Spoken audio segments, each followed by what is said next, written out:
Hello everyone, good evening. আজকের এই ভিডিওটিতে আমি তোমাদের সাথে কিছু গুরুত্বপূর্ণ এমসিকিউ আলোচনা করছি, যেগুলো আপকামিং যে কোনো কম্পিটিটিভ এক্সামসের জন্য গুরুত্বপূর্ণ। তাই ভিডিওটি শেষ পর্যন্ত দেখো, আশা করছি কমন পাবে। কোশ্চেন নাম্বার 1, কে যোগ সাহিত্যে একটি নতুন যুগের সূচনা করেছিলেন? অপশান কি দেওয়া রয়েছে দেখতে পাচ্ছ।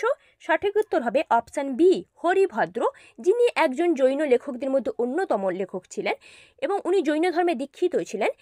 হরিভদ্র তার লেখাগুলোতে উল্লেখ করেছিলেন যে প্রাকৃতের পরিবর্তে সংস্কৃত ভাষা হলো জৈন ধর্মের মূল ভাষা। উনি যোগ সাহিত্যে একটি নতুন যুগের সূচনা করেছিলেন। নেক্সট, সম্প্রতি কোন দেশ নতুন লোটে হলোগ্রাফিক প্রযুক্তি চালু করেছে? সঠিক উত্তর কি হবে? সঠিক উত্তর হবে অপশান এ, জাপান। জাপান নতুন একটি ব্যাংক নোট চালু করেছে যেতে হলোগ্রাফিক প্রযুক্তি রয়েছে এবং কিছু ঐতিহাসিক ব্যক্তিদের 3D একটা পিকচার, ঘূর্ণায়মান প্রতিকৃতি তৈরি করেছে ওই নোটে, ঐতিহাসিক কিছু ব্যক্তিদের জন্য 3D প্রতিকৃতি পিকচার। নেক্সট, সম্প্রতি খবরে দেখা খারচি পূজা কোন রাজ্যে পালিত হয়? দেখো অপশানের রাজ্যগুলোর নাম দেওয়া রয়েছে।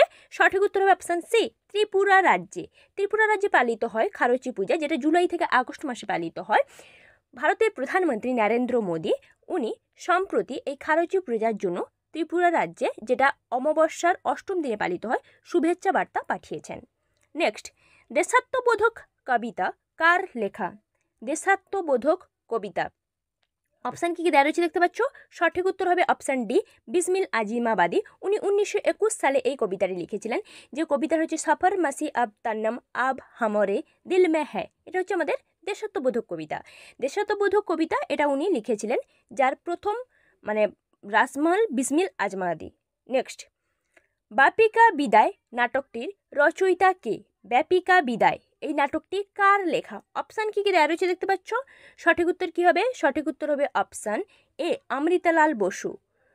অমৃতালাল বসু উনি ব্যাপিকা বিদায় এই নাটকটি রচনা করেছেন।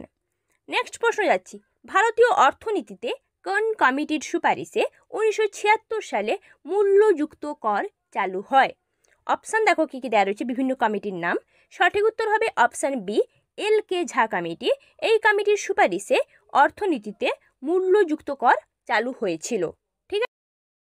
নেক্সট প্রশ্ন, পলাশির যুদ্ধের সময় মুঘল সম্রাট কে ছিলেন? পলাশির যুদ্ধ, যেটা কৃষ্ণনগর থেকে 50 কিলোমিটার দূরে যুদ্ধটি সংঘটিত হয়েছিল, সেই সময় মুঘল সম্রাট ছিলেন দ্বিতীয় আলমগীর, যিনি 1754 থেকে 1759 সাল পর্যন্ত দায়িত্ব পালন করেছিলেন এবং পলাশির যুদ্ধ 1757 সালে সংঘটিত হয়েছিল।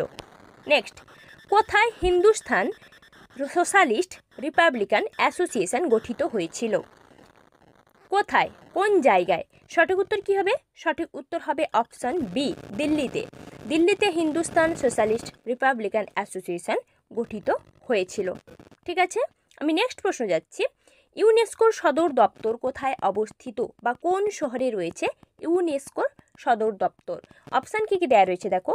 সঠিক উত্তর হবে অপশান সি, প্যারিস। প্যারিসে ইউনেস্কোর সদর দপ্তর অবস্থিত।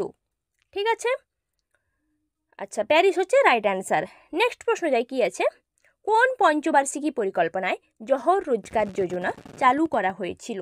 জহর রোজগার যোজনা কোন পঞ্চবার্ষিকী পরিকল্পনা, যেটা 5 বছর অন্তর পরিকল্পনাটা থাকে? সঠিক উত্তর হবে অপশান ডি, 7ম পঞ্চবার্ষিকী পরিকল্পনায় জহর রোজগার যোজনা শুরু হয়েছিল বা চালু হয়েছিল।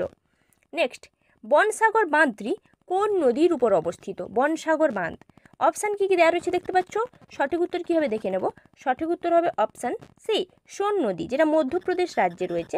মধ্যপ্রদেশ রাজ্যে সোন নদীর উপর এই বাঁধটি অবস্থিত, যেটা হচ্ছে একটা জলবিদ্যুৎ এবং সেচ প্রকল্প বলতে পারো, বনসাগর বাঁধ, যেটা সোন নদীর উপর রয়েছে। নেক্সট, আব্দুল করিম খান কোন ঘরানার সৃষ্টিকর্তা ছিলেন? আব্দুল করিম খান, যিনি একজন হিন্দুস্তানীয় শাস্ত্রীয় সঙ্গীত ছিলেন। সঠিক উত্তর হবে কিরানা ঘরানা। কিরানা ঘরানা, যেটা হচ্ছে একটা হিন্দুস্তানি শাস্ত্রীয় সঙ্গীত, আব্দুল করিম খান এই ঘরানার সৃষ্টিকর্তা ছিলেন, কিরানা ঘরানা। নেক্সট, টেস্টোস্টেরন হরমোন কোথা থেকে খরিত হয়? Testosterone hormone. অপশান কি দেওয়া রয়েছে দেখতে পাচ্ছ। সঠিক উত্তর কি হবে? সঠিক উত্তর হবে অপশান সি, শুক্রাশয় থেকে টেস্টোস্টেরন খরিত হয়।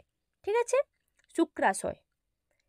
আচ্ছা, নেক্সট প্রশ্ন যাচ্ছি আমি। নেক্সট প্রশ্ন, কোনটি কোষ বিভাজনের পদ্ধতি নয়? অপশান কী কী দেওয়া রয়েছে দেখতে পাচ্ছ, কোষ বিভাজনিত পদ্ধতি রয়েছে। সঠিক উত্তর কী হবে? সঠিক উত্তর হবে অপশান ডি, মেটামরফোসিস। এটা হচ্ছে কোষ বিভাজনের পদ্ধতি নয়। মাইটোসিস ও কোষ বিভাজন পদ্ধতি, মায়োসিস ও কোষ বিভাজনের পদ্ধতি, এটা মেটামরফোসিস নয়। নেক্সট কোশ্চেন, কস্টিক সোডার সাথে কি মিশিয়ে সাবান তৈরি হয়? কস্টিক সোডার সাথে কি মেশালে সাবান তৈরি হয়? সঠিক উত্তর হবে অপশান এ, নারকেল তেল। ঠিক আছে, কস্টিক সোডার সাথে যদি কোকোনাট অয়েল মেশানো হয় তখন সাবান তৈরি হয়। ঠিক আছে, thanks for watching my video. এখনও যারা আমার চ্যানেলকে সাবস্ক্রাইব করোনি, নতুন নতুন কন্টেন্ট পাওয়ার জন্য চ্যানেলটিকে সাবস্ক্রাইব করো, ভিডিওটিতে লাইক কমেন্ট শেয়ার অবশ্যই করো, যাতে ক্রিয়েটাররা আরও বেশি করে মোটিভেট হয়ে তোমাদের সামনে নিত্য নতুন কন্টেন্ট নিয়ে হাজির হতে পারে।